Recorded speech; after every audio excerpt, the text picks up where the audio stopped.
차를 타고 운전하고 가는데요. 갑자기 어떤 차가 길을 가로막습니다. 가로막고 이 끔찍한 범죄가 시작되는 거예요. 완전 아무도 없는 그런 야산에 산에서 할머니 두 분을 그냥 밀어서 굴러 떨어뜨립니다. 근데 가장 큰 문제는 그 5살짜리 아이였어요. 심지어 아이는 빨가벗긴 상태에서 살아있는 상태에서 살려달고 울부짖는 그 아이를 그냥 생매장을 해버립니다.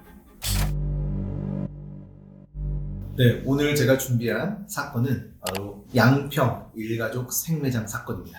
자, 정말 이름만 들어도 정말 제목도 끔찍하지 않나요? 일가족이 생매장이 됐다. 실제 우리나라에서 1990년에 있었던 사건입니다.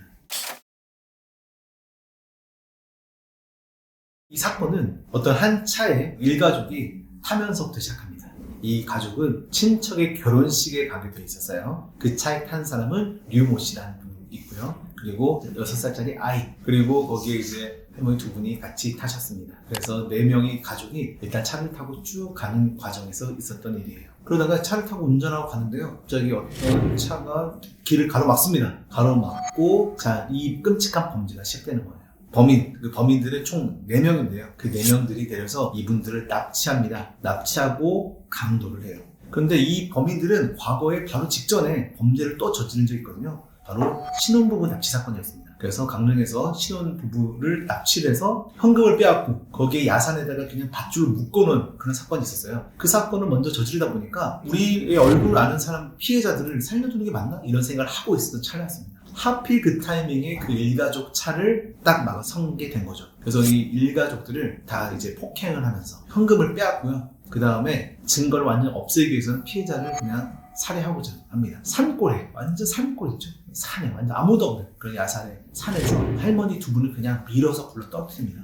그래서 할머니들이 굴러 떨어지고 엄청 크게 다치셨어요. 그 상태에서 이제 류모 씨를 막 협박해서 돈을 3천만 원 달라 이렇게 요구를 하는데 그 요구를 받아들일 수 없잖아요. 3천만 원 어디 있어요? 안 된다고 하니까 그냥 바로 이제 목줄을 놔서 죽여버리고요. 근데 가장 큰 문제는 그 5살짜리 아이였어요. 그래서 결국 그 범인들은요, 구덩이를 파서 그 할머니들, 그 두 분 살아계실 때 구덩이에 넣어버리고, 그리고 류모 씨, 그리고 그 아이까지, 심지어 아이는 빨가벗긴 상태에서 살아있는 상태에서 살려달라고 울부짖는 그 아이를 그냥 생매장을 해버립니다. 정말 끔찍한 사건이었죠.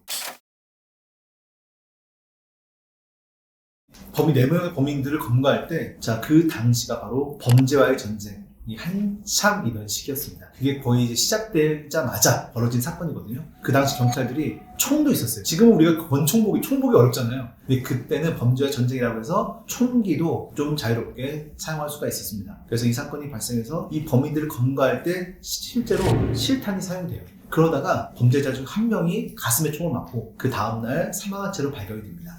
그래서 총 4명의 범인 중 1명은 사망을 했고 3명만 이 재판을 받게 됐어요. 그 중에서 이제 2사람, 윤용필, 오태환이라는 사람이 있는데 이 둘은 사형을 선고받았습니다. 그리고 여기에 또 공범으로 심혜숙이라는 분이 있거든요. 원래 사형을 선고받았다가 나중에 또 다시 재판을 해서 징역 10년의 형을 선고받게 됩니다. 자, 근데 이 재판에서는 조금 문제가 있었습니다. 형사 재판이라는 거는 판사가 딱 심판이고, 그리고 피고인, 그리고 변호인이 있어야 되고요. 그리고 검사와 이 피고인 간의 다툼인 거잖아요. 사실은 변호인이 출석하지 않은 상태에서는 재판을 열릴 수가 없어요. 그런데 그 사건에서는 사실 심혜숙, 그 여자분의 변호인이 그때 출석하지 않은 상태에서 바로 재판이 막 진행이 돼버렸습니다. 그래서 이 재판에 대해서 이의 제기했지만 그것들이 받아들여지지 않았고요. 그러다가 그 당시는 사실 놀라웠던 게 곧 미국처럼 재판에 막 기자들이 다 있었어요. 그렇게 이 전국적으로 관심이 뜨거웠던 사건이었어요. 끔찍하게 어린아이까지 생매장했던 이런 사건이기 때문에 국민들의 공분이 대단했습니다. 그래서 무조건 처벌해라, 사형해라, 이런 엄청난 그 여론의 그런 압박이 있었던 것 같아요.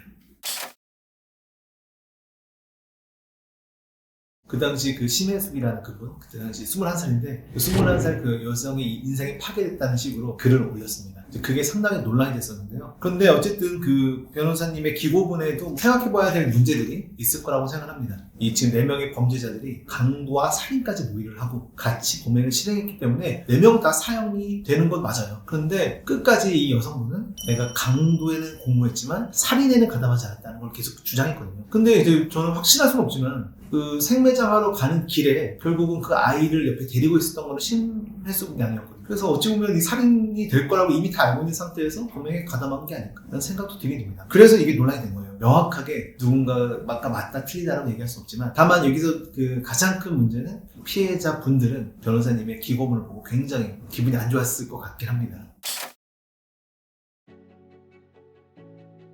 자, 이 사건을 제가 보면서 느꼈던 게 참 많습니다. 이 범죄자들도 그 피해자 비슷한 또래의 자식이 있었다고 해요. 왜 자기 자식과 또 같은 애를 그렇게 살아있는 상태로 죽인다는 게 더 끔찍한 일 아닙니까? 이런 일을 저질렀다는 게 정말 좀 믿어지지가 않고요. 결국은 그 사형을 선고를 받아서 형장의 이슬로 살게 했지만, 그리고 여기 이 사건 관련해서 특히 이제 심혜숙 양 그분은 사실은 어찌 보면 이 재판 과정에서 조금 부당한 대우를 받은 건 맞는 것 같습니다. 일단 위법 사항들이 분명히 존재는 했거든요. 그거는 정말 팩트로 남아있기 때문에. 근데 이제 그것들이 조금 그 사회적 분위기라든지 어찌 보면 여론 재판이라 국민들의 요구에 의해서 뭔가 좀 빠르게 진행되는 바가 있어요. 결국은 그래도 다행히 그 살인에 있어서는 혐의를 벗었고, 그래서 징역 10년을 받았습니다. 그러다가 8년 복역해서 나와서 대학을 또 가고 글도 쓰시다가 35살?